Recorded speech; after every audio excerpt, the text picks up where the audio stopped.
My husband Nestor was anxiously waiting outside the operating room for his first love, and I was separated from him by only a wall. When Pamela was wheeled out of the operating room, she weakly asked her husband, "Where is Sister Sabi? Why didn't she come with you?" Upon hearing my name, Nestor responded with disdain, "Don't worry about her, she's perfectly fine." But he didn't know that Pamela's new heart was mine.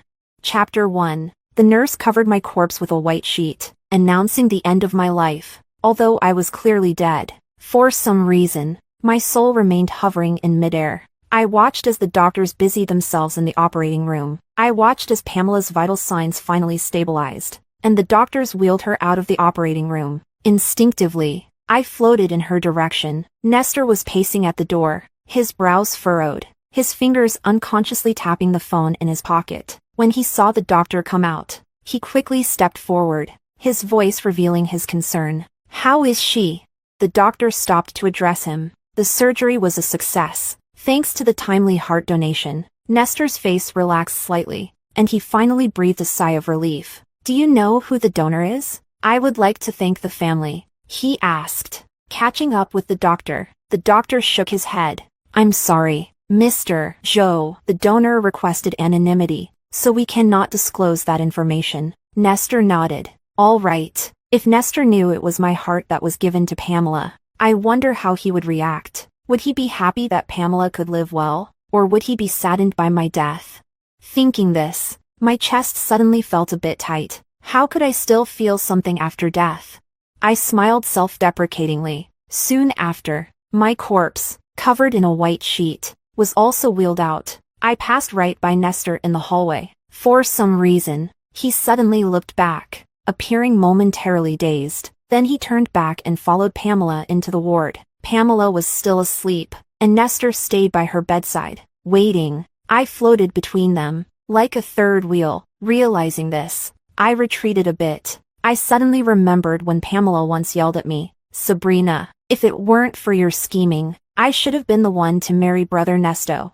Nestor had also said, "Sabrina, you should know why I married you." Ah, indeed. I was the third wheel in their relationship, but it didn't matter. I had already stepped back, although it was involuntary. Chapter 2. Nestor tightly held Pamela's hand, his forehead gently resting on the back of her hand. I quietly watched them, not knowing how much time had passed before Pamela's fingers twitched. Then, she slowly opened her eyes. "Brother Nesto." Her voice was still hoarse from just waking up, and as soon as she spoke, Nestor's heart tightened. The moment Pamela saw Nestor, her eyes filled with tears. "Pammy, you're awake!"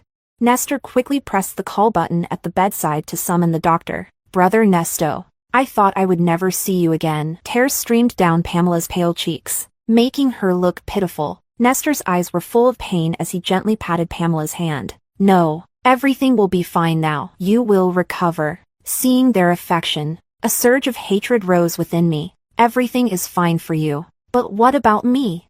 The doctor gave Pamela a thorough examination. Everything was normal, and she only needed to stay in the hospital for a while longer before she could go home. After the doctor left, Pamela cautiously asked, "Where is Sister Sabi? Why didn't she come with you?" Hearing my own name, I snapped out of my thoughts. Nestor's expression stiffened. He lowered his eyes, a hint of disgust in his voice. "Don't worry about her," Pamela responded with an "oh" and lowered her head, saying nothing more. But I clearly saw a faint smile on her lips. It was the same old trick, deliberately mentioning me in front of Nestor to test his reaction. Everyone could see her intentions except Nestor. After dinner with Pamela, Nestor checked the time and said he needed to go home. Pamela struggled to sit up, looking frightened. "Brother Nesto, I don't want to stay here alone. I'm scared." He took out his phone and checked it. There were no new messages. Nestor hesitated. "How about I ask Aunt Wang to come and stay with you?" Aunt Wang was our live-in housekeeper, responsible for Nestor's and my meals. "Can't you stay with me?" Pamela bit her lip, her voice growing softer. Nestor was silent for a moment, then unlocked his phone and opened our chat. Our conversation had stopped 2 days ago. The last message was from me, saying, "Let's get a divorce." He had replied, "Don't make trouble out of nothing." Chapter 3. Seeing Pamela look at him with red-rimmed eyes like a little white rabbit, Nestor's heart softened. He sent me a message. "I won't be coming home tonight. I pursed my lips. I knew, but I couldn't reply to you anymore. Seeing Nestor agree to stay, Pamela finally smiled. I knew Brother Nesto was the best to me. Nestor patted her head, his voice full of affection. I really can't say no to you. While he went to the water room to fetch water, Pamela took out her phone. She opened her secondary WeChat account and sent a message to someone with a completely black profile picture. Is everything handled?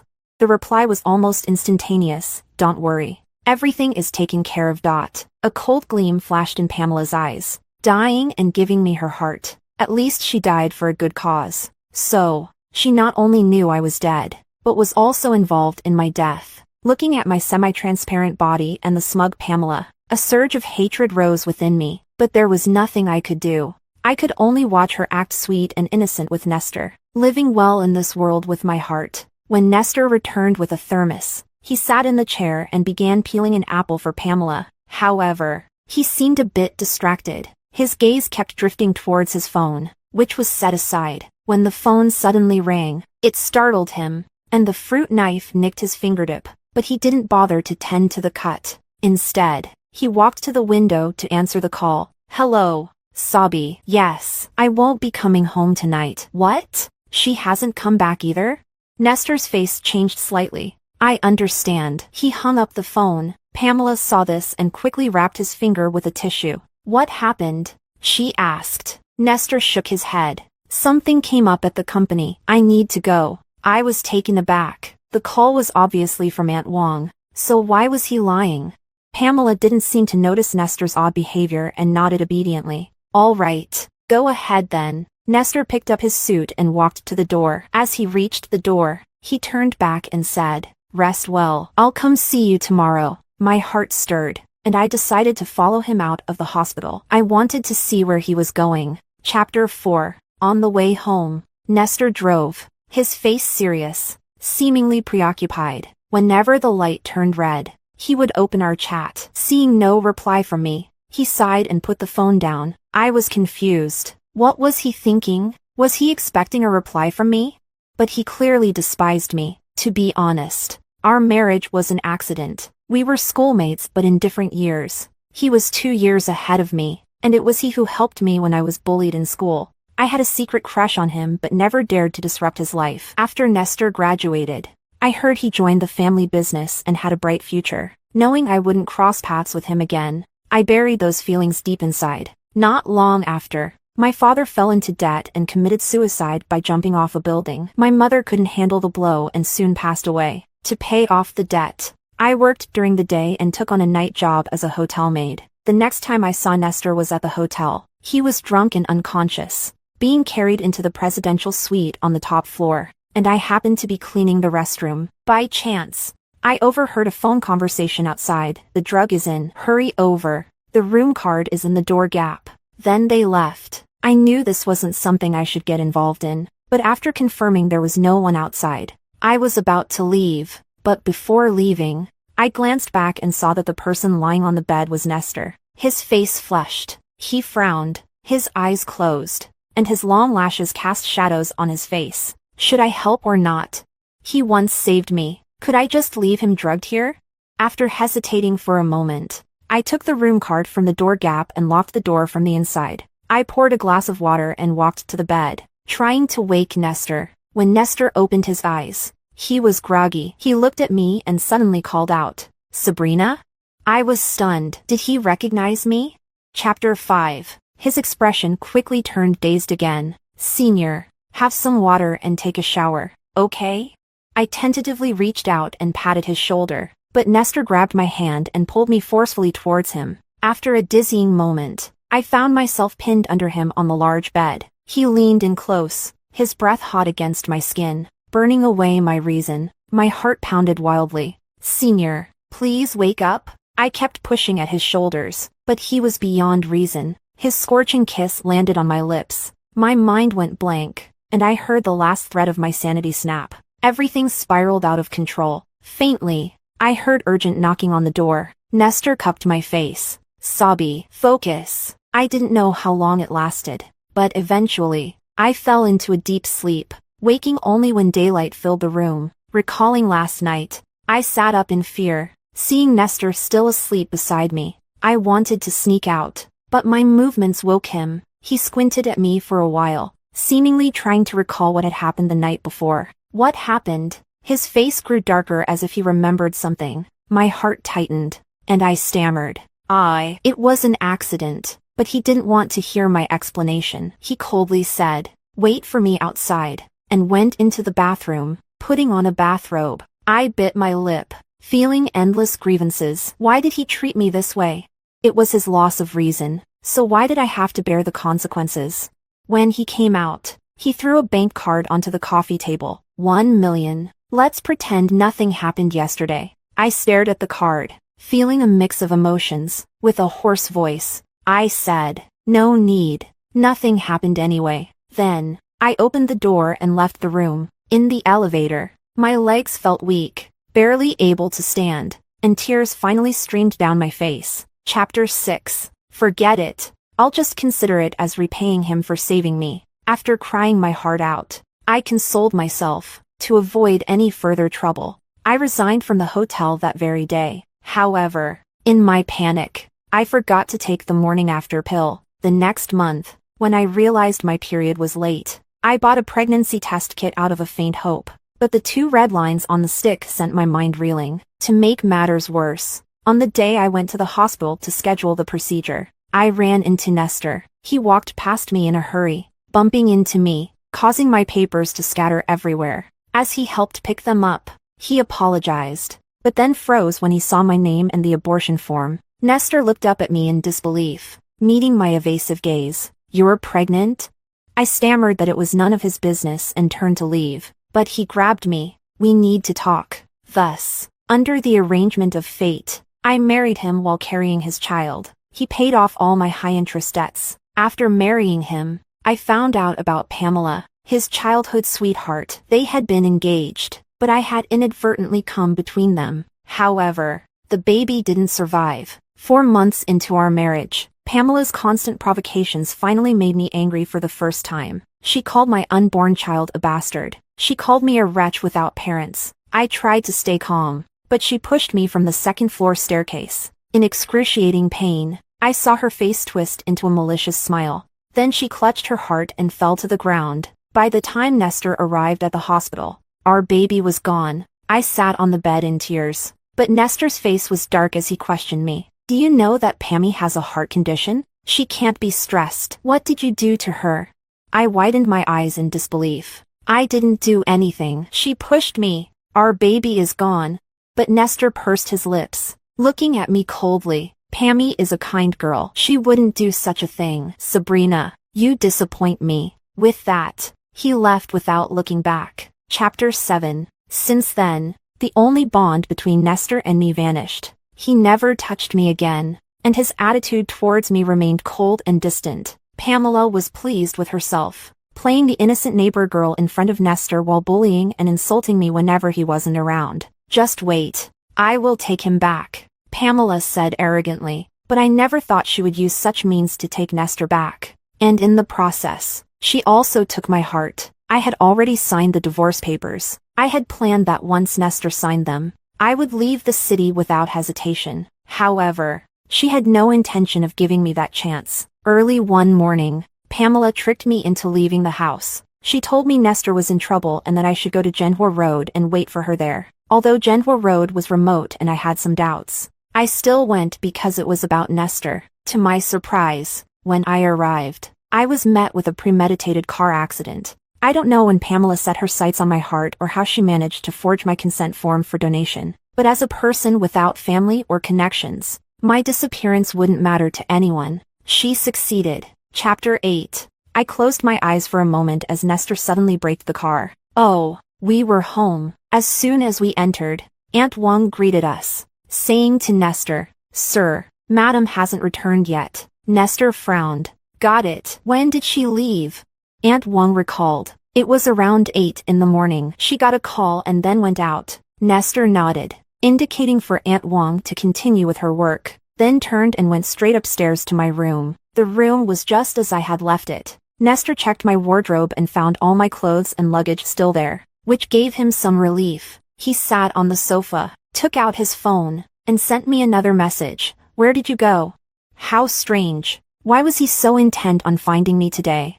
I watched him wait for a few minutes. Just as he was about to call me, his gaze fell on my desk. There were a few papers on it. Nestor stood up and picked them up. They were the divorce papers I had signed. His face instantly darkened. Clutching the divorce papers tightly in one hand, he dialed my number with the other. The number you have dialed is switched off. Please try again later. The cold automated message made his face even darker. My phone had been shattered in the car accident. How could I receive his call? Watching his unusual behavior, I found it amusing. He had been indifferent to my life and death before, but now he was so anxious after my disappearance. It was ironic. He took out his phone again and sent me another message. Stop being stubborn. Come back when you're done causing trouble. Reading those words, an inexplicable sadness welled up inside me. When would he finally realize that I had left him forever? Chapter 9. The next morning, Nestor brought a meal prepared by Aunt Wang to the hospital to visit Pamela. Brother Nesto. Pamela's eyes lit up the moment she saw him. These are your favorite dishes. Eat more so you can get better quickly. Nestor gently laid out the food on the small table. Seeing his attentive behavior made me catch my breath. Oh, right. I shouldn't be breathing anymore. In any case, I felt very sad, because Nestor never remembered what I liked to eat. Or rather, he didn't care about my preferences at all. I don't eat scallions or spicy food. But the first time we had a meal with Pamela, he chose a Sichuan restaurant, because Pamela liked spicy food. They chatted warmly while I barely touched my food. Pamela looked at me half-jokingly and said, Sister Sabi, don't you like the restaurant Brother Nesto chose? Or do you just not want to eat with me? Nestor's gaze towards me turned somewhat inquisitive. No, I'm just not very hungry today. I had to force myself to eat a few bites of the oil-drenched boiled meat slices. I endured the discomfort to accompany them through the meal, but I ended up with a stomachache when I got home. It hurt so much that I had to go to the emergency room in the middle of the night. What did Nestor say back then? How can you be so delicate? You get like this from just one meal? Pammy is perfectly fine. I was too pale and speechless. Ended up staying in the hospital for half a month. I snapped out of my thoughts and saw Pamela pouting and acting spoiled. Brother, can you feed me? I don't want to move. Nestor chuckled. He was about to agree but seemed to remember something. His words changed to, Pammy, you're a grown-up now. You can't always have your brother feeding you. Pamela was stunned, not expecting him to refuse. Floating nearby, I recalled the argument we had before. What do you take me for? And what do you take Pamela for? Nestor had replied, Pammy and I grew up together. She's like family to me. Sabrina, stop being unreasonable. No matter how much like family, you are both adults now. Shouldn't you keep a proper distance? If you want to be with her, I'll leave. Our marriage was an accident anyway. I had cried bitterly. If it weren't for saving him, I shouldn't have had to go through all this. Nestor hadn't expected me to be so upset and was momentarily flustered. Don't cry. I'll be more careful in the future. Could it be that he remembered my words and that's why he refused Pamela? I couldn't help but wonder. Then I felt I was being foolish. Nestor didn't love me. Why would he care about what I said? Brother Nesto, are you getting tired of me? Pamela pouted, her eyes glistening with tears. Nestor panicked and quickly grabbed a tissue to wipe her tears. No, don't get emotional. It's not good for your heart recovery. I will never get tired of you. Pamela continued to cry while leaning her head on Nestor's chest. Nestor's body tensed, but he didn't push her away. Instead, he reached out and gently patted her back comfortingly. Watching Pamela's pretense, my heart surged with hatred. She had harmed my child and me, yet she could still act coy in front of Nestor with my heart. Brother Nesto is the best to me. Pamela sobbed. If Sabrina hadn't seduced you, would you have married me, Brother Nesto? Upon hearing this, Nestor was silent for a moment. Pammy, he said slowly, there are no ifs. What if Sabrina were gone? Would you be with me then? I'm no longer a burden. My heart condition is cured. I won't drag you down. Pamela clutched his sleeve, her face stubborn. Nestor sighed. Since I promised your parents I'd take care of you, I won't break that promise. Don't worry. Even though I'm married, I won't abandon you. I scoffed. Pamela leaned against him, appearing obedient, but her eyes flashed with jealousy. After visiting Pamela, Nestor went to the office. After passing the reception, he suddenly turned back. Have you seen my wife these past 2 days? He asked. The receptionist thought for a moment. No. Nestor's eyes darkened. Just as he was about to leave, the receptionist suddenly remembered something. Mr. Joe. What is it? Nestor turned back. Yesterday morning, your wife called. She said she couldn't reach you and asked if you had come to the office. You hadn't arrived yet, so I told her no. The receptionist recalled my call from yesterday morning. Yes, after receiving Pamela's call, I had tried to contact Nestor. His phone was off. I then called the office to confirm he hadn't gone to work before heading to Genwa Road. Hearing the receptionist's words, Nestor looked puzzled. Yesterday morning? I didn't get her call, he muttered to himself as he walked into his office. Thinking about it, he took out his phone again and saw that I still hadn't replied. How long will this go on? Nestor sighed, picked up the intercom. Secretary Lee, please book a restaurant for tonight, a table for 2, for our wedding anniversary. Hearing this, I looked at him in disbelief. Chapter 11. Nestor sent me another message. Sabi, I've booked a restaurant. Can we have dinner together tonight? I felt a bitter ache in my heart, my nose stinging. Yes, today was our first wedding anniversary, but what was the point of treating me well now? In the afternoon, Pamela called. Brother Nesto, when are you coming to be with me? Nestor frowned, his eyes fixed on his inactive phone. Brother? Pamela called out, testing his attention when he didn't respond. Sorry, Pammy, I'm a bit busy today and can't find time to visit you, he quickly answered, snapping back to reality. All right. Pamela sounded disappointed. Would Nestor really decline Pamela to have dinner with me? I was a bit surprised, but knowing Pamela, she wouldn't give up easily. Sure enough, not long after, the hospital called. The doctor said Pamela had fainted and her condition was unstable, needing a family member to accompany her. A rare look of frustration crossed Nestor's face, but he still drove to the hospital. How's Pammy? Seeing Pamela lying in bed with her eyes closed, Nestor hesitated and asked the doctor beside him. The doctor replied, Miss Bai suddenly got emotional and couldn't breathe, so she fainted, with no one else to stay with her. Nestor had to wait for her to wake up. He kept checking the time on his phone, perhaps thinking about our dinner plans. But I couldn't keep the appointment. Nestor. After 2 hours, Pamela slowly woke up. Brother Nesto. Seeing Nestor, she started to tear up again. Pammy, I have dinner plans with Sabi tonight. I really can't stay with you. Nestor interrupted her as soon as she woke up. Pamela was taken aback. With sister Sabi?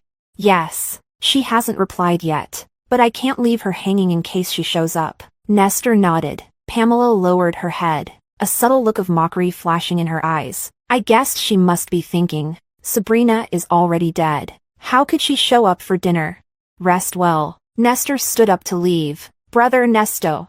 Pamela sat up and tried to get out of bed but fell to the floor. Pammy! Nestor turned back, quickly rushing to help her up. In the process, his eyes caught sight of a small pendant that had fallen from the bed. It was the star charm from my necklace. What's this? He picked it up and handed it to Pamela. It's my pendant. Pamela's face changed slightly as she quickly put it away. Nestor found the pendant familiar but couldn't recall where he had seen it before. He helped Pamela back into bed and immediately headed to the restaurant where we had planned to meet. But he waited there all night and I never showed up. Chapter 12. The more Nestor thought about it, the more something felt wrong. He finally couldn't resist contacting a private investigator. Help me find out where Sabi went. I floated beside him, watching his uneasy expression. To be honest, I was curious too. How exactly had Pamela dealt with me?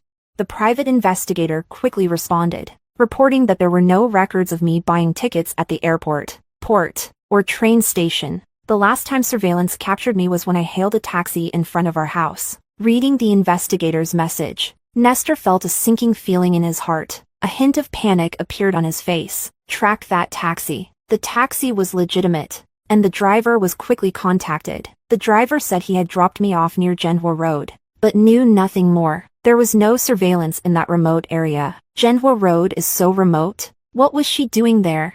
Nestor recalled something Aunt Wang had mentioned. Around 8 in the morning, she got a call and then went out. He immediately ordered, find a way to check her call records. See who called her, perhaps clinging to a sliver of hope. He didn't report it to the police, Checking the call records wasn't difficult. The last call was from Pamela. Nestor's expression was as if he had been struck by lightning. What? He abruptly stood up, knocking over the coffee cup on his desk. Warm coffee spilled all over the documents, but he didn't notice. Nestor finally remembered why he hadn't received my call. He had been at the hospital with Pamela at that time. Pamela had asked for his phone to play games. Then, he checked the surveillance footage again, though not obvious. I was wearing a necklace, with a star pendant. At that moment, all color drained from Nestor's face. He contacted the private investigator again. Find out who donated the heart to Pamela. I was amazed by Nestor's sharpness at that moment. His shock and pain seemed genuine, for once. His usually cold and indifferent face showed a hint of regret. The investigator's email quickly arrived. The donor was Sabrina. Nestor closed his eyes slowly. His lips were completely devoid of color. So, it was you? He murmured. I didn't know if he recalled the day before yesterday at the hospital when he looked back at me, covered in a white sheet. As he followed Pamela. Chapter 13. Nestor sped to the hospital at 120 miles per hour. He pushed open the door to Pamela's room and walked in. Brother Nesto? Why are you here so late? Pamela woke up, frowning slightly. Where is Sabi? Nestor's voice carried no emotion. Sister Sabi? I don't know. Pamela blinked, feigning innocence. My patience is limited. Pamela, where did you take Sabrina? Nestor took a few steps forward, towering over Pamela sitting on the bed. That star pendant was on Sabi when she disappeared. If you really don't know, why was it with you? Pamela bit her lip, about to lie again. Nestor grabbed her wrist. Whose heart is it? Is it Sabi's? Tell me. Seeing no way out, Pamela dropped her act. Yes, it's hers. She's dead. Hearing her words, Nestor's eyes darkened. If she's dead, I want to see her body. Where is she? Pamela laughed as if hearing a funny joke. Are you seeking justice for her now? Sabrina seduced you, got pregnant, and used despicable means to marry you, becoming an obstacle between us. Does it matter where she died? I took her heart, and now I can live well without Sabrina. You'll marry me, right? Her expression turned manic. Whether she's dead or alive, I'll never marry you. I've always seen you as a sister, never loved you. Where is she? Nestor shouted in anger. Pamela's face twisted with resentment. I burned her to ashes and scattered them in the sea. You'll never find her. A look of pain crossed Nestor's eyes. He gritted his teeth, but tears still fell. He actually cried for me? I was a bit surprised. Then, the police, who had been standing at the door, walked in. Pamela's eyes widened. You called the police?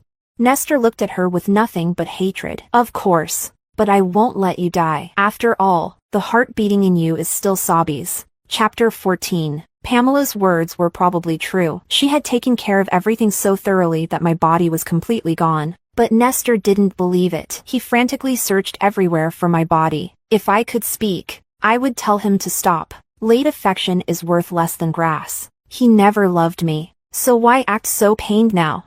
Until he took out a photo album from the study. The first page held my student ID photo. I was stunned. That was my freshman year student ID, which I had lost. I never expected the photo to be with Nestor. Sabi, I'm sorry if I had treated you better, if I hadn't cared so much about Pamela, giving her false hope. Would everything have been different?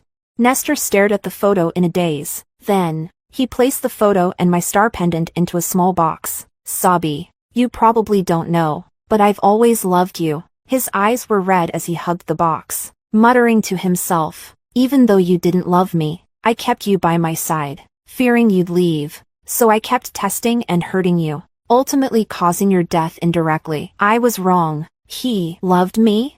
I was bewildered. Was it because my soul was losing its emotions that I felt nothing seeing his pain?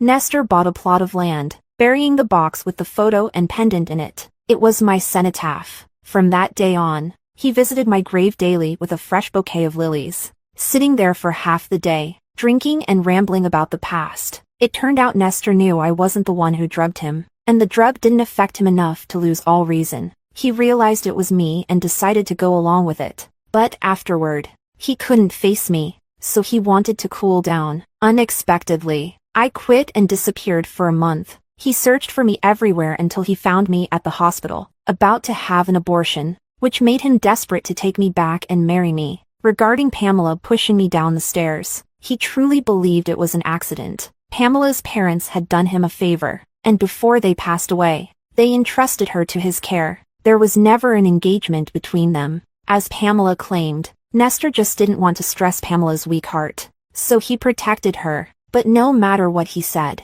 the harm he caused me was real, and it's something I can't forgive. Chapter 15. Pamela and the hitman she hired were both caught and sentenced to life imprisonment. Nestor used his influence to make her life in prison miserable. She repeatedly tried to contact Nestor through the guards, but he refused to see her. Soon after, Pamela committed suicide in prison. When the news of her death reached him, Nestor was at my grave, gently cleaning the tombstone with a damp cloth. Dead? As long as her heart is returned. Nestor answered the call, his voice icy. On his way back, Nestor drove distractedly, eventually crashing into a speeding truck that ran a red light at a turn. Ending it this way is good too. See you in the next life. At the moment of impact, I heard him murmur softly, his hands leaving the steering wheel. There was no surprise. Nestor died instantly, and I, watching my body become increasingly transparent, knew my time had come. If there is a next life, I only wish for a peaceful and happy life, never to meet Nestor again. But when I opened my eyes, I was back in the hotel restroom. Outside, someone was on the phone. The drug is in. Hurry over. The room card is in the door gap. That familiar conversation. I was reborn. I stared at myself in the mirror in amazement. I was back to being a hotel maid. Outside should be the drugged Nestor. After the people outside left the room, I quickly stepped out. Nestor lay on the bed, semi-conscious, recalling everything from my past life. I decisively opened the door and left without looking back. Let go of the savior complex, and respect others' destinies. In this life, I will live well for myself.